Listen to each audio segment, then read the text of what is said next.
Manning Clark was one of Australia's most controversial intellectuals. Now a new biography about the historian has won the $20,000 National Biography Award, and its author is Brian Matthews. Brian Matthews, congratulations. Thank you. How do you feel after winning this award? Extremely pleased. I'm delighted. It's an important award, and if you're going to win an award for biography, this is the one to win. So much has been said about Manning Clark. What did you learn about him? What will we learn by reading this biography? Well, it's been a point of a dispute and controversy, but what happened to me was that I embarked on the story of the life of a man whom I didn't know, but I'd met him a few times, and of course he was a public intellectual figure, a very considerable figure, and who'd produced the history and so on. But the man himself, as revealed slowly through correspondence, and actually even in the history when you read it very closely, but of course particularly in the diaries, it's a different person. Clark referred to himself as a man with a mask.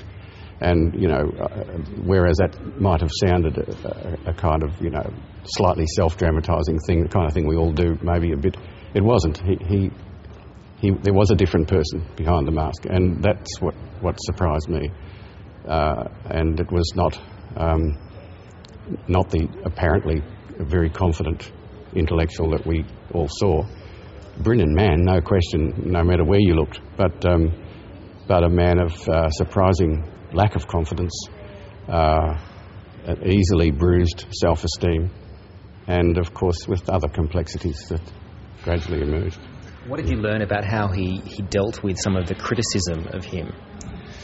Well, in some ways you could say he didn't deal with it that well. He was very, very bruised by some of it. It also has to be said that he often took offence where he need not have done. He was extremely sensitive to slight, and sometimes saw, criticism and slight where that really wasn't there.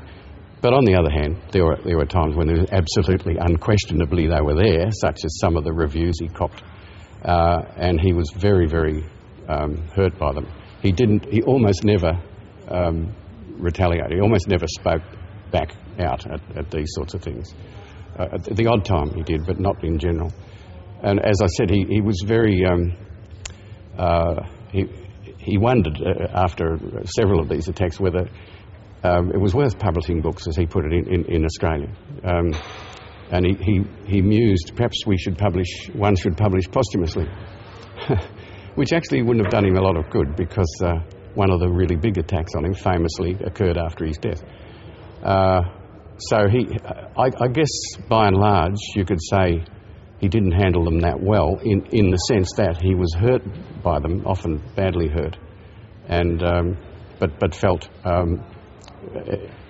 unable to do much about them. Why was his take on Australian history so controversial? I know there were 6 large volumes, but if you could pluck some examples and recount some of the reactions to them.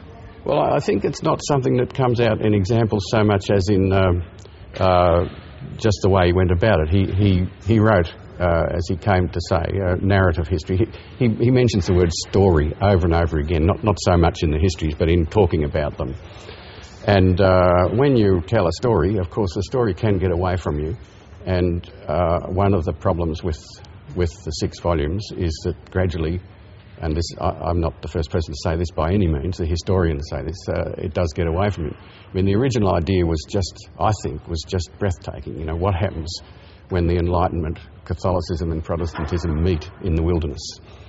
And that's what kicks it off, and that's what Volume 1 is pretty much about. But gradually that he loses sight of that, and he partly loses sight of it because he gets so interested in many of his characters, in whom he sees almost invariably some fatal flaw that captivates him. And also the other thing is, the more you know about Clark, the more you read it, the more you sort of try to understand Clark himself, the more often you see in the actual histories characters where he himself is being mirrored in some way, not completely and in detail, but you can see Clark himself ghosting through his own story. So I guess the historians, apart from M.H. Ellis's famous review, which said it was a history without facts, and there are mistakes. I mean, the famous mistake is Phar Lap winning the Melbourne Cup twice, and he only won it once, of course. Where although the historian Carlbridge said of that, well, he ought to have won it twice. But there are mistakes, and there are bigger ones than that. But on the other hand, it's an undertaking of huge ambition, vision. It's exciting because of its breadth and because of its scope and the sheer attempt, I think. That's not enough, though, for a history, and that's where the fights start. Brian Matthews, thank you very much. Thank you.